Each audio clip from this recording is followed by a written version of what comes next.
Assalamualaikum warahmatullahi wabarakatuh. Perkenalkan kami dari kelompok 9 ingin memaparkan materi mengenai laporan keuangan interim. Sebelum itu izin kami memperkenalkan diri terlebih dahulu. Perkenalkan nama saya Muhammad Farizal Kelas Khairi. Saya Muhammad Afgan Pasya. Saya Raihan Abdurrahman.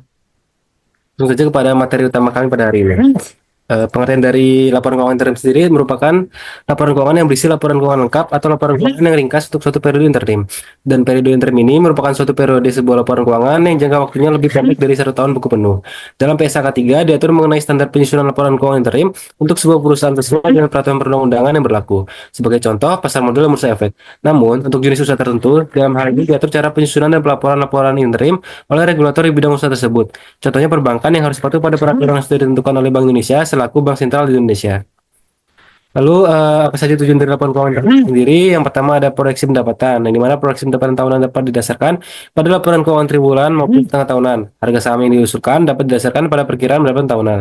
Lalu yang kedua adalah proyeksi masa depan, di mana proyeksi ini dibuat berdasarkan laporan term sepanjang tahun yang dapat membantu membuat tujuan yang lebih realistis dan dapat dicapai dalam pelaporan keuangan tahunan. Lalu yang terakhir untuk kinerja manajemen internal, yang dimana laporan pengendalian internal secara besar dapat memastikan kinerja manajemen yang optimal dan mengawasi operasi bisnis sehari-hari. Selanjutnya akan dijelaskan oleh teman saya. Selanjutnya yaitu ada komponen minimum laporan keuangan interim. Yang pertama yaitu laporan posisi keuangan ringkas, yaitu menyajikan posisi keuangan perusahaan yang mencakup aset, kewajiban, dan ekuitas perusahaan dalam periode waktu tertentu. Yang kedua yaitu laporan laba rugi dan penghasilan komprehensif lainnya ringkas, menyajikan pendapatan biaya, laba bersih, dan laba perusahaan selama periode waktu tertentu.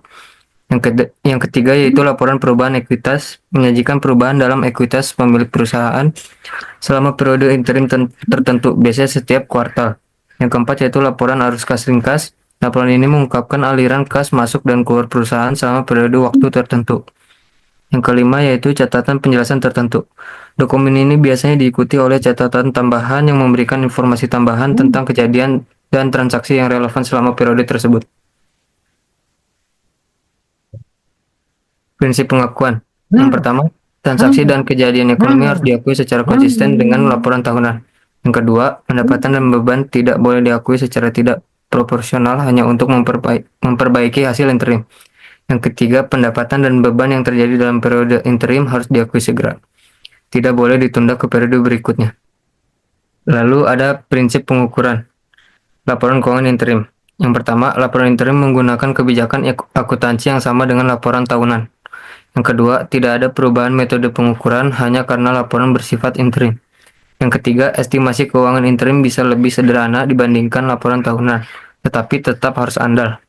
Metode yang digunakan dalam pengukuran, yang pertama, biaya historis. Misalnya, aset tetap diukur berdasarkan biaya perolehan dikurangi akumulasi penyusutan. Yang kedua, estimasi dan perhitungan interim.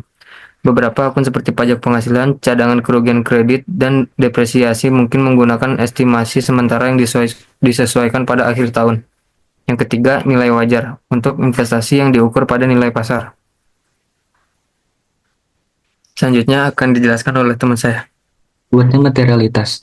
Materialitas dalam laporan keuangan interim merupakan konsep penting dalam menyajikan informasi keuangan yang relevan dan andal pada pengguna laporan. Prinsip materialitas mengacu pada signifikansi suatu item atau informasi yang dapat mempengaruhi keputusan ekonomi pengguna laporan. Dalam konteks laporan interim, materialitas dinilai berdasarkan dampaknya terhadap data keuangan pada periode interim tersebut, bukan terhadap proyeksi tahunan. Hal ini penting karena laporan interim menyediakan penguruan informasi keuangan di antara periode laporan tahunan, sehingga pengguna dapat membuat keputusan yang tepat waktu. Penilaian materialitas di laporan interim juga harus mempertimbangkan sifat sementara dari data yang disajikan, fluktuasi musiman, dan kebutuhan pengungkapan atas perubahan signifikan dalam estimasi yang dapat mempengaruhi pemahaman pengguna terhadap kinerja dan posisi keuangan entitas. Berikutnya persyaratan pengungkapan. Pengungkapan dalam laporan keuangan interim merupakan komponen kritis untuk memastikan transparansi dan keandalan informasi keuangan. Standar akuntansi mensyaratkan bahwa entitas harus mengungkapkan semua perubahan signifikan atas estimasi selama periode interim. Jika terdapat perubahan signifikan atas estimasi, maka entitas wajib mengungkapkan sifat dan jumlah perubahan tersebut dalam CHLK. Persyaratan pengungkapan ini mencakup berbagai aspek, seperti perubahan dalam nilai aset dan liabilitas, metode penyesuaian atau amortisasi cadangan, kerugian piutang, dan estimasi umur ekonomis aset tetap. Pengungkapan harus bersifat kuantitatif maupun kualitatif, menjelaskan alasan perubahan dan dampaknya terhadap laporan keuangan.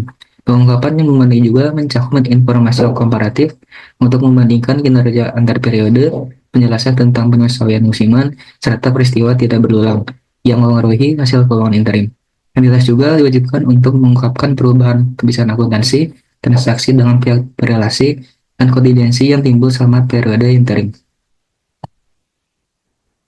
Pokoknya ada laporan posisi keuangan interim dari PT Unilever Indonesia Tbk. Laporan ini disebut laporan keuangan interim karena disusun untuk periode kurang dari 1 tahun, yaitu per 30 September 2023.